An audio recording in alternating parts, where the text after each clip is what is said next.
पिछली पूर्णिमा के दिन गांव के जमींदार के घर चोरी हुई थी। सुबह जब जमींदार ने चोरों का पता लगाने के लिए पूरे गांव में जांच करवाई, तो सुखिया किसान के घर एक बोरे में भरा हुआ जमींदार का सामान मिल गया, जिसके कारण जमींदार को बहुत क्रोध आया।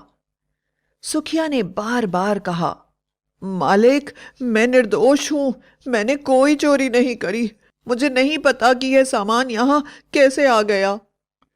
लेकिन जालिम जमींदार ने उसकी एक न सुनी और सरेआम उसे गोली मार दी।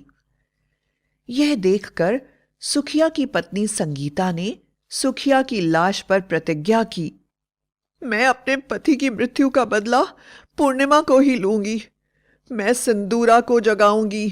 पूर्णिमा की चांद की रोशनी में इस गांव वालों के अन्याय का बदला मैं अपनी आंखों से देखूंगी। सबको निरपराध मरना होगा, कोई नहीं बचेगा। अपने पति को मैं फिर से जिंदा करूंगी। जमींदार के खून से अपने पति का स्नान करवाऊंगी। गांव वाले जानते थे कि सुखिया एक बड़ा ही सीधा साधा इंसान था और एक निरपराध व्यक्ति को इतनी दर्दनाक सजा दी गई है। सुखिया की पत्नी की प्रतिज्ञा के बाद हर पूर्णिमा को गांव वाले बहुत डरे हुए रहते थे, क्योंकि सिंदूरा एक अघोरी थी और बहुत ही भयानक शक्तियों की मालिक थी। उसे 2 साल पहले ही मार दिया गया था, क्योंकि उसने अपनी शैतानी ताकतों को जगाने और अपने खून की प्यास को बुझाने के लिए गांव वालों को दरिंदों की तरह मारकर उनका खून पी लिया था, जिसके कारण गांव वालों ने सिंदूरा को गांव की चौपाल पर पेड़ से बांधकर जला दिया था और संगीता ने उसी की आत्मा को जगाकर उसकी मदद से गांव वालों को सजा देने का ऐलान किया था। आज भी पूर्णिमा की रात थी। अचानक तूफानी तेज हवाएं चलने लगीं और सोनपुर गांव की बिजली चली गई, जिसके कारण पूरे गांव में घनघोर अंधेरा छा गया। ऐसे भयानक समय में लाल साड़ी पहने हुए खुले बालों में सुखिया की पत्नी संगीता बिना डरे मुस्कुराते हुए अपने हाथों में फावड़ा लेकर जंगल की तरफ चली जा रही थी। हैरानी की बात यह थी कि यह मौसम इतना खतरनाक था कि बड़े से बड़ा बहादुर आदमी भी बाहर निकलने से पहले 100 बार सोचता। पर संगीता के चेहरे पर कोई डर नहीं था। ऐसा लग रहा था कि वह किसी सम्मोहन में जकड़ी हुई है। धीरे धीरे आगे बढ़ते हुए वह एक पुराने खंडहर में चली गई। खंडहर का वातावरण बड़ा ही भयानक था। चारों तरफ सड़ी गली लाशें पड़ी हुई थीं। कुछ रस्सियों से लटकी हुई थीं और कुछ छोटे छोटे टुकड़ों में कटी हुई थीं। हर तरफ बदबू और खून फैला हुआ था। खंडहर के बीच में मिट्टी का एक बड़ा ढेर था, जिस पर सिंदूर और फूल मालाएं पड़ी हुई थीं। संगीता अपने हाथों से जल्दी जल्दी मिट्टी के ढेर से मिट्टी हटाने लगी, जिसके कारण शांत वातावरण में रह रहकर उसकी चूड़ियों की आवाजें आने लगीं, जो वातावरण को और भी भयंकर बनाने लगीं। उसने जल्दी जल्दी मिट्टी हटाई और उस मिट्टी के अंदर से सुखिया का सड़ा गला हुआ शरीर बाहर निकाला। संगीता उसकी पूजा करने लगी। संगीता बड़ी भयंकर आवाज में मंत्र पढ़ रही थी। अचानक वह बोली, आ जाओ, वापस आ जाओ सिंदूरा। पिछले 1 महीने से मैंने तुम्हारी ताकतों को वापस लाने के लिए कई लोगों की हत्याएं भी की हैं। मैंने तुम्हारे घर को खून से सींचा है। तुम्हारे लिए मैंने अपने पति के शरीर को बचा कर रखा है।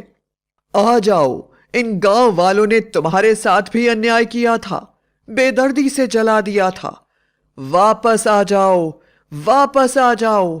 आज पूर्णिमा है, आज तुम्हें मैं जीवन दान दूंगी। आ जाओ, आ जाओ।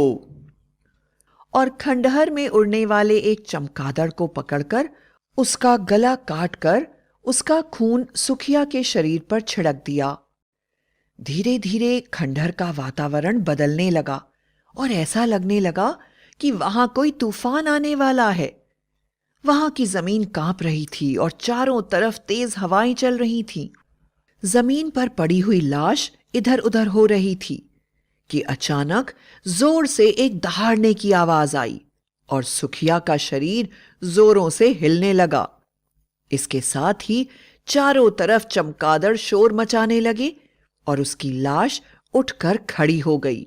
संगीता ने सुखिया की भयंकर लाश की तरफ देखा और बोली, सिंदूरा, तुम जानती हो तुम्हें होश में लाने का कारण क्या है?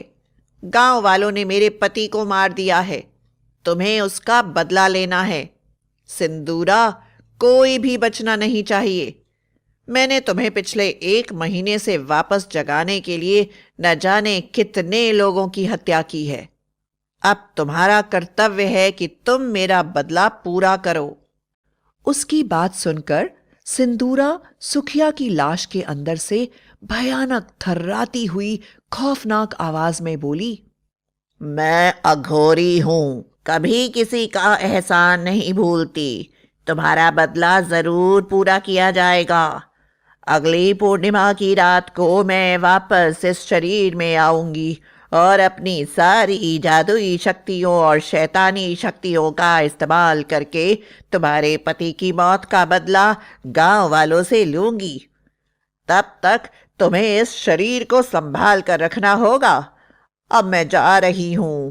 सिंदूरा की बात सुनकर संगीता जोर जोर से हंसने लगी।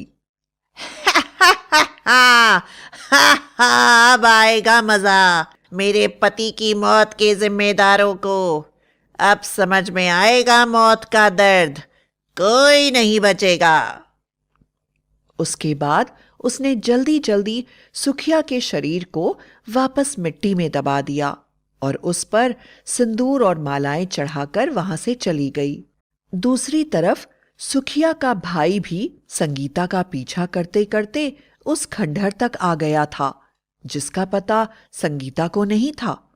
उसने सुखिया की लाश में आई सिंदूरा की आत्मा और अपनी भाभी संगीता की सारी बातों को सुना था। वह यह दृश्य देखकर बुरी तरह से कांप रहा था, पर उसने अपने आप को एक चट्टान के पीछे छुपाया हुआ था, जिसके कारण संगीता उसे देख नहीं पाई। संगीता के वहां से चले जाने के बाद मुखिया के भाई ने जल्दी जल्दी वहां से अपने भाई का शरीर बाहर निकाला और उसे लेकर गांव चला आया। उसने गांव वालों को संगीता और सिंदूरा की सारी बातें बताईं और जल्दी से जल्दी ही सुखिया की लाश का अंतिम संस्कार कर दिया। संगीता को इस बात की कोई खबर नहीं मिली। अगली पूर्णिमा की सुबह ही वह गांव में वापस आ गई और गांव के हर घर में जाकर मिठाई बांटने लगी। वह आज बहुत खुश नजर आ रही थी। वह मन ही मन सोच रही थी कि आज वह अपने पति की मौत का बदला ले लेगी और सिंदूरा की आत्मा की सहायता से जमींदार की हत्या करके इस गांव पर राज करेगी। रात के समय जब पूरा चांद निकला हुआ था और ठंडी ठंडी हवा चल रही थी, वह अपने बालों को खोल काले रंग के कपड़े पहन हाथ में एक भयानक खंजर ले जंगल की तरफ चल पड़ी। सुखिया का भाई संगीता की हर हरकत को देख रहा था। उसने इसकी सूचना गांव वालों को दे दी और उसके साथ बाकी गांव वाले भी संगीता का पीछा करते हुए संगीता के साथ ही खंडहर पर पहुंच गए। खंडहर के अंदर पहुंचते ही संगीता जल्दी जल्दी मिट्टी हटाने लगी, किंतु उसे सुखिया की लाश वहां नहीं मिली। अब वह बहुत घबरा गई और जोर जोर से चिल्लाने लगी, अब सिंदूरा मुझे नहीं छोड़ेगी। अब मैं क्या करूं? अब क्या होगा? क्योंकि उसे पता था कि जल्दी ही सिंदूरा की आत्मा वहां पर आ जाएगी और कोई शरीर नहीं मिलने पर वह संगीता के ही प्राण लेकर उसके शरीर का इस्तेमाल कर लेगी। जिसका उसे डर था वही हुआ। सिंदूरा की आत्मा वहां आई। जमीन हिलने लगी, चमगादड़ शोर मचाने लगे, वातावरण बहुत खौफनाक हो गया। सिंदूरा की आत्मा बोली, संगीता, मेरा शरीर कहाँ है? मैं बेचैन हूं। मुझे प्यास लगी है, मुझे खून पीना है। मुझे मेरा शरीर वापस दो, वरना मजबूर होकर मुझे तुम्हारा शरीर ही लेना पड़ेगा। संगीता हाथ जोड़कर क्षमा मांगने लगी और बोली, मुझे समझ में नहीं आ रहा है कि सुखिया की लाश यहां से कहां चली गई। तुम मुझे क्षमा कर दो। जल्दी ही मैं तुम्हारे लिए दूसरे शरीर का इंतजाम कर दूंगी। यह सुनकर सिंदूरा की आत्मा जोर जोर से हंसने लगी।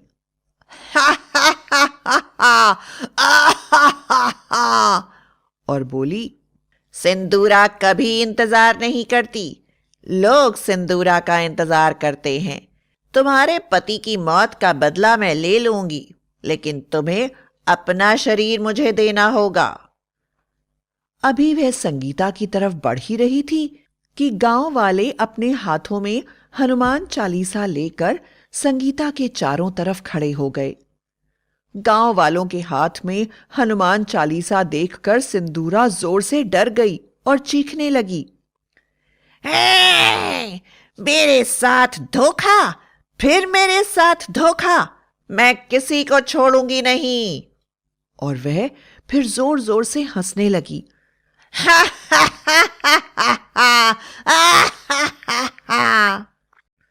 गांव वाले संगीता को बचाकर उसके घर ले आए और उन्होंने संगीता को एक जादुई बोतल दी और कहा, संगीता, सुखिया के साथ जो भी हुआ उसकी सजा जमींदार को पुलिस दे रही है। तुम्हें पता नहीं है कि गांव वालों ने जमींदार के खिलाफ गवाही देकर उसको पुलिस को पकड़वा दिया है। अब जमींदार जेल में है। सुखिया एक बहुत ही अच्छा आदमी था। तुम उसकी पत्नी हो। अब तुम्हारा कर्तव्य है कि गांव को सिंदूरा की आत्मा से बचाओ। तुम्हें अब वापस उस खंडहर में जाना होगा और इस जादुई बोतल में सिंदूरा की आत्मा को बंद करना होगा। अगली पूर्णिमा को संगीता फिर वहां गई और सिंदूरा को पुकारने लगी। सिंदूरा की आत्मा वहां आई तो संगीता ने कहा, मैं यह जादुई बोतल तुम्हारे लिए लाई हूं। यदि तुम इसमें प्रवेश करती हो तो तुम्हें एक स्वस्थ और बलिष्ठ शरीर मिलेगा। मुझ पर विश्वास करो, आज बोतल में प्रवेश करो। सिंदूरा ने सोचा, यह बेवकूफ औरत भला मेरा क्या बिगाड़ पाएगी। हो सकता है बोतल में जाने से सचमुच ही मुझे शरीर मिल जाए। और वह बोतल में प्रविष्ट हो गई। उसके ऐसा करते ही सिंदूरा ने बोतल का ढक्कन बंद कर दिया और सिंदूरा हमेशा के लिए बोतल में कैद हो गई। इस तरह संगीता ने बहादुरी से गांव को सिंदूरा के कहर से बचा लिया, क्योंकि गांव वालों ने संगीता के जीवन की रक्षा की थी और उसके पति की मौत की सजा भी जमींदार को मिल गई थी। इसके कारण संगीता शांत होकर खुशी खुशी गांव वालों के साथ अपना जीवन बिताने लगी।